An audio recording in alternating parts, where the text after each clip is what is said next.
Good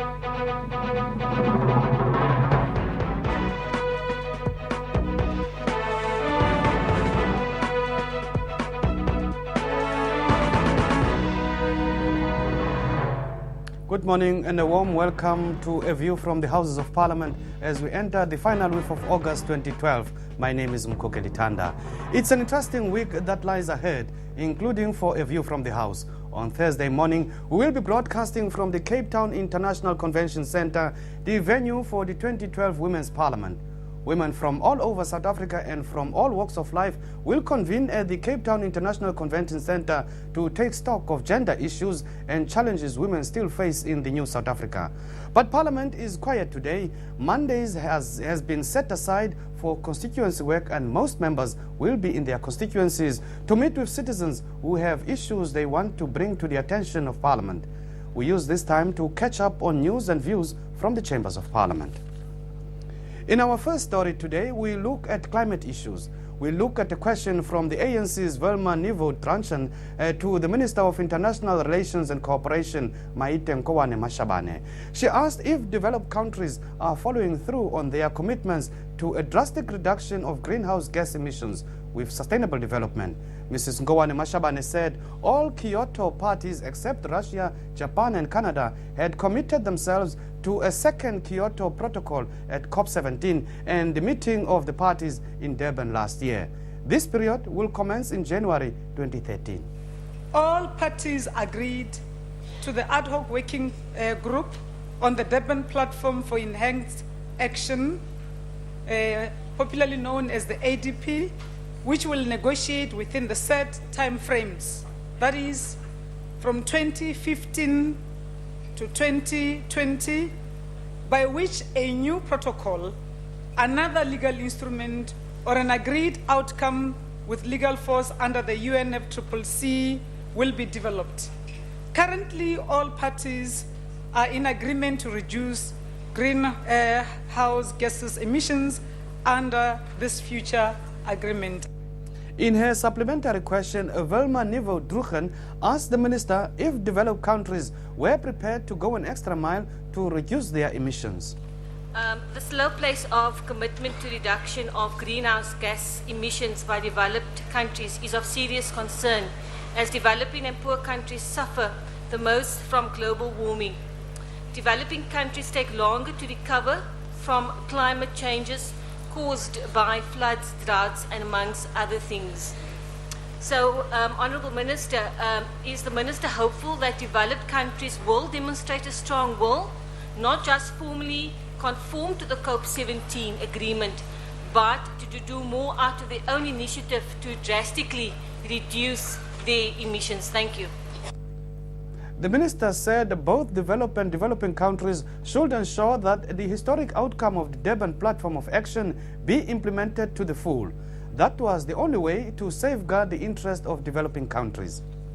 Developed countries have historic responsibility to continue under the principle of equal but differentiated, to continue contributing more than the developing countries in not only reducing the greenhouse gases emissions, but making sure that they continue to provide the necessary support for adaptation, largely, particularly for developing countries, the small island and developing countries, and African countries in particular in their adaptation initiatives, because this is what is covered and protected in the Durban outcome. The Durban conference secured the integrity of multilateral rule-based system by establishing a second commitment period under the KP, which when we left Mexico, everybody was saying it's dead. But we managed to secure that and delivering on most of the Bali and Cancun outcomes. Mrs. Nkoana-Mashabane said Durban had been a watershed since the focus could now shift to implementing initiatives to reduce greenhouse gas emissions. As a country, South Africa and all developing countries, particularly Africans, we therefore had delivered a historic watershed conference, as it is the first time that a process has been launched that will lead to reduction obligations of both developed and developing countries. As we move to Qatar, these are the successes that we have to defend and safeguard. Lance Greyling of the ID agreed that South Africa could be proud of the Durban outcome. He said the challenge now for both developed and developing countries was a new global development treaty to be in place by 2015. He wanted to know what progress had been made with these negotiations. Honourable Minister, I was at COP17, where through sheer persistence and hard work, we managed to get agreement on the Durban platform of enhanced action. And I think we can take immense pride at securing such an outcome. But I'm sure you will agree that the real hard work lies ahead of us still. One of the components of the Durban platform is the agreement that a new global treaty, including both developed and developing countries, will be negotiated by 2015. I would like to know how those negotiations are presently going, and has there been acceptance on the part of developed countries that the principle of common but differentiated responsibilities must inform these negotiations for a global treaty? I acknowledge the contribution that were made by honorable members of this House, including the honorable member who just taken the floor now, but also to say that one of the key outcomes of Durban through this historic outcome was a package, a balanced package of decisions that also included the launch of the Green Climate Fund. SADC Summit recently endorsed the hosting of the Secretariat of the anticipated launch Green Climate Fund in Windhoek, Namibia.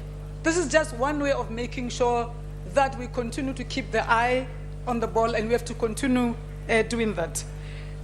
The negotiations will start in earnest, Honorable Deputy Speaker, as I said earlier on, in 2015. So we have a period between 2015 and 2020.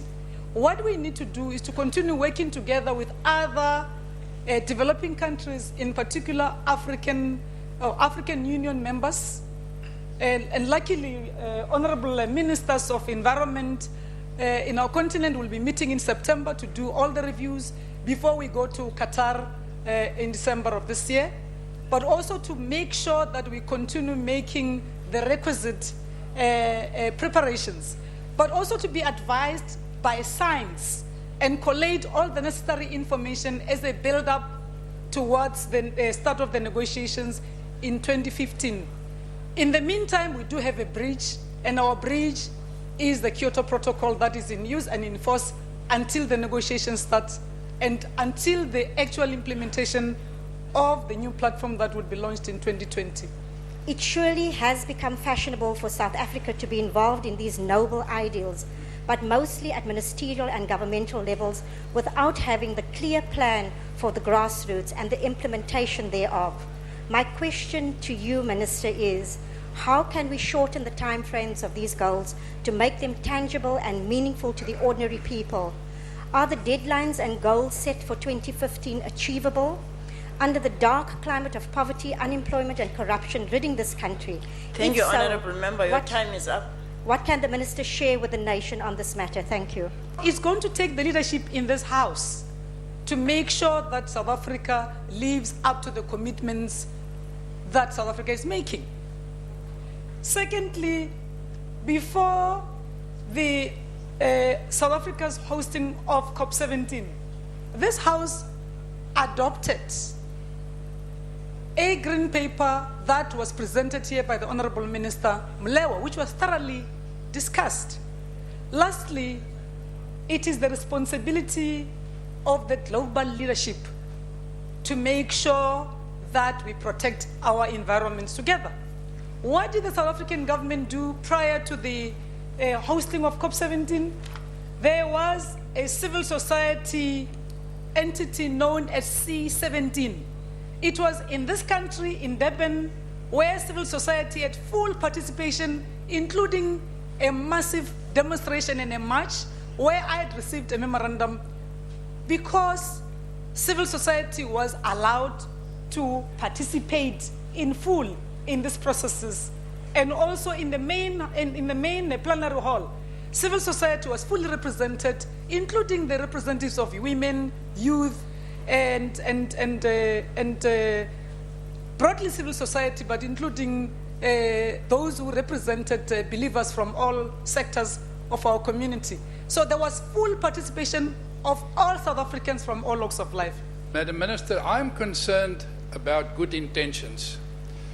We have all these meetings in Durban and Copenhagen and all over, and we take resolutions. But do we carry them out? I remember at a meeting in Geneva once, we spoke about poverty, of resolutions taken 4 years earlier. And one after the other rapporteur who stood up showed that almost nothing was done in the 4 or 5 years. Now my concern is, the good resolutions that were taken about this very serious matter, are we carrying it out or is it just talking? I am the current president of COP17 till December. The responsibility I have is to make sure that the international community live up to their expectations. And one of the outcomes or deliveries that we made in Durban is that of the establishment of the Green Climate Fund. What South Africa does here in the country, Minister Mlewa is doing that efficiently, and she will be supported by your good selves on the commitments that South Africa had come up with when we went to Copenhagen, when we were in Cancun, historically, in Durban, and moving forward to Qatar. There's no single country that can take the overall responsibility of the global challenges of climate change. For the negative impacts of climate change, no artificial boundaries and borders. We have more questions and answers after the break. Stay with us.